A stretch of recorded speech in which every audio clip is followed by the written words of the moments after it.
नमस्कार, मैं हूं प्रमोद और आप देखना शुरू कर चुके हैं दिशा.com।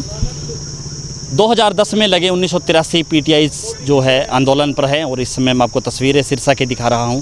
सिरसा में आज ब्लॉक स्तर पे जो धरना दिया जा रहा है, वैसे पूरे हरियाणा में जो पीटीआई टीचर हैं 1983 जो हरियाणा भर में धरना दे रहे हैं अपनी नौकरी की बहाली के लिए। जिस तरह से सुप्रीम कोर्ट का फैसला आया और हरियाणा सरकार है फिर से जो है भर्ती प्रक्रिया है वो कर रही है। टीचर्स का आरोप है कि उनको क्योंकि 10-10 साल हो चुके हैं नौकरी करते हुए, तो उनको मौका मिलना चाहिए।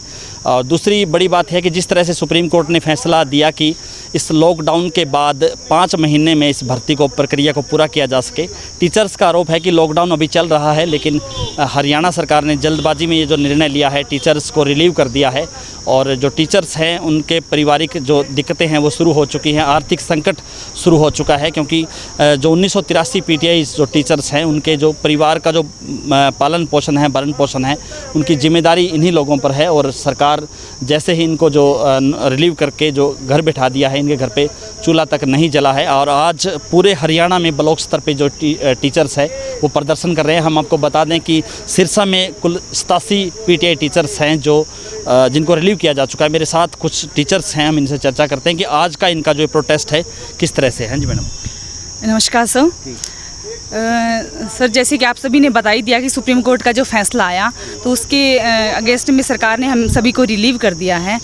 तो अब हमारा ये रहा सर, क्योंकि हमने सरकार से बहुत मिन्नतें की भी, उनके सामने हाथ भी गिड़ाए, एमएलए एमपीज़ को भी मिले कि हमारा जब कोई फॉल्ट नहीं है, हम जब गलत नहीं है। सुप्रीम कोर्ट कह रहा है कि सिलेक्शन कमीशन गलत है, उसने कुछ ऐसे मतलब प्रोसेस के अंदर कुछ ऐसा चेंजेस कर दिए जिसकी वजह से माननीय सुप्रीम कोर्ट ने इस भर्ती को रद्द कर दिया। हम मानते हैं होगा ऐसा, सिलेक्शन कमीशन ने गलत किया, पर उस सिलेक्शन कमीशन ने जो गलती किया वो हमने तो नहीं किया ना, इसमें हमारा दोष नहीं, आमजन का तो दोष नहीं है। 1983 जो पीटीआईज हैं उनमें से किसी का दोष नहीं है। और 1983 पीटीआई की हम बार बार हर मीडिया के माध्यम से बार बार सीएम तक ये बात पहुंचा रहे हैं कि हमारी सीबीआई जांच करवा लीजिए, हमारे जो डॉक्यूमेंट्स हैं। अब आप ये मानिए सर कि अगर हम फॉल्टी होते तो हम ये कभी ना कहते कि हमारी आप सीबीआई जांच करवाइए। हम बार बार ये कह रहे हैं, हर एक डिस्ट्रिक्ट में कहीं भी जाकर पूछिए, सारे मीडियम के माध्यम से ये बात सर तक सीएम साहब तक पहुँच भी गई होगी कि हम बार बार कह रहे हैं हमारे डॉक्यूमेंट्स की सीबीआई जाँच करवा ली जाए, जिसमें जो गलत लगता है उसको बाहर निकाल दिया जाए। हम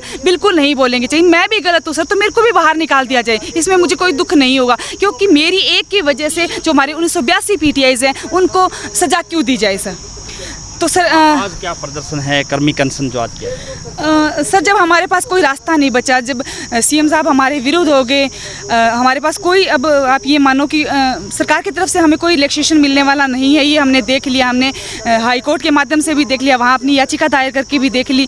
तो सरकार हमारी बिल्कुल विपक्ष हैं। सरकार ये जो आप ये मानो एजुकेशन डिपार्टमेंट्स को प्राइवेट हाथों में करना चाहती है और इसका जरिया सबसे पहले जो है, पहला कूच जो है वो उन्होंने हमारे ऊपर किया है। तो अब हम चुप रहने वाले तो देखो है नहीं सर, क्योंकि हमारा जो 1983 परिवार है वो आज रोड पर आ चुका है, हम भूखे मरने को मजबूर हो चुके हैं। और एक कैंडिडेट के पीछे आप ये मानिए सर 15-15, 20-20 मेंबर्स हैं जिनकी रोजी रोटी हमारे दम पर चल रही है। अब मैं मान लूँ मेरे परिवार के अंदर सिर्फ मैं अकेली कमाने वाली हूँ, मेरे हस्बैंड जो है छोटी सी खेती है हमारी, उसके अंदर फार्मिंग कर रहे हैं। अब आप ये बताओ कि फार्मिंग के माध्यम से कितना हम सपोर्ट कर पाते हैं, आप ये जानते हैं। तो मेरी खुद की इनकम से मेरा घर चल रहा था और आज वो इनकम मेरे पास नहीं है सर। तो हमारे पास, हम आधे से ज़्यादा तो मरे हुए हैं, हम मर चुके हैं सर। देखा जाए तो हमारे अंदर की फीलिंग मर चुकी है, सिर्फ हमारा शरीर जिंदा है। तो जब हम मर ही चुके हैं तो कम से कम अपने हकों के लिए लड़े तो सही।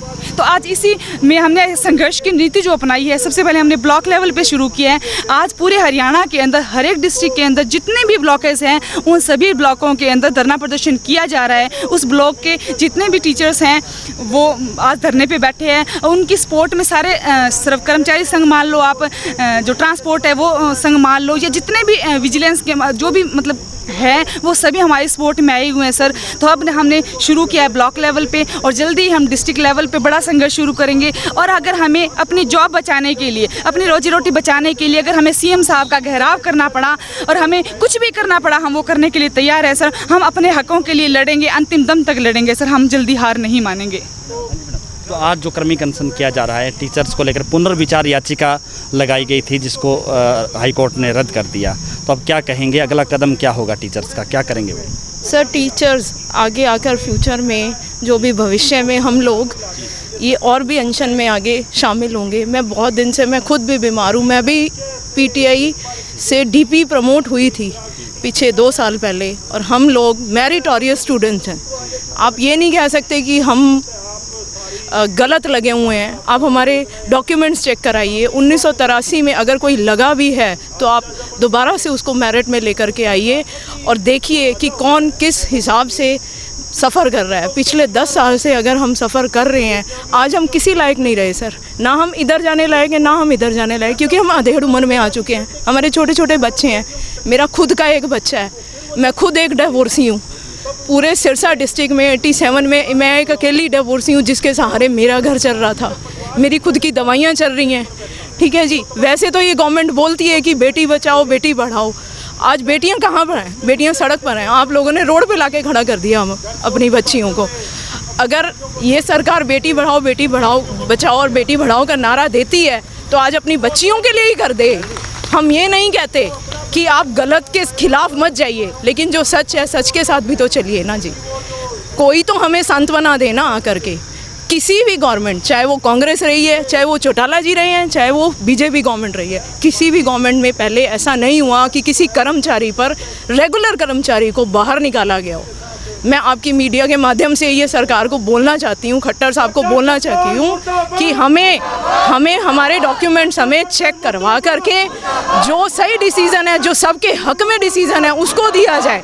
ना कि हर एक पता नहीं कौन किस घर में और कैसे सरवाइव कर रहा है। आप उन सब छोटे छोटे बच्चों का मुंह देखते हुए आप प्लीज़ आप हम पे कृपा करिए। ये थे मेरे साथ पीटीआई टीचर जिन्होंने जो बड़ी बात कही है कि पूरे मामले की सरकार सीबीआई जांच करवा ले और जो गलत तरीके से जो लगे हुए हैं उनको वो बाहर निकाल सकते हैं। लेकिन इस 1983 में काफ़ी लोग ऐसे हैं जो भर्ती हुए हैं, वो अपनी जेन्युइन तरीके से भर्ती हुए हैं, वो योग्य हैं इसलिए भर्ती हुए हैं और सरकार सभी को बाहर का रास्ता दिखा रही है। काफ़ी परिवार ऐसे हैं जिनका जो परिवार की जो जिम्मेदारी है वो इन टीचर्स पे है और पूरी तरह से जो परिवार है वो अब काफ़ी सड़कों पे आ गए हैं। और हालांकि स्थिति ये हो चुकी है कि इन परिवार का भरण पोषण करने के लिए उनके पास दूसरा कोई रास्ता नहीं है, इसलिए उन्होंने संघर्ष का रास्ता है वो इख्तियार किया है। कुछ टीचर्स ने मांग की है कि सीबीआई की जांच की जाए। इसके साथ जिस तरह से जो सरकार बेटी बचाओ बेटी पढ़ाओ का नारा दे रही है और जिस तरह से इस टीचर्स ने कहा कि वो अकेली एकमात्र एक ऐसी जो डिवोर्सी महिला थी जो 1983 में सेलेक्ट हुई, लेकिन कुछ लोगों की वजह से पूरी भर्ती को रद्द करना अपने आप में गलत बात है। लगातार हमारे साथ बने रहिए। इस वीडियो को आप ज़्यादा से ज़्यादा शेयर कीजिए ताकि तमाम टीचर्स की आवाज़ सरकार तक पहुँचे। बहुत बहुत शुक्रिया।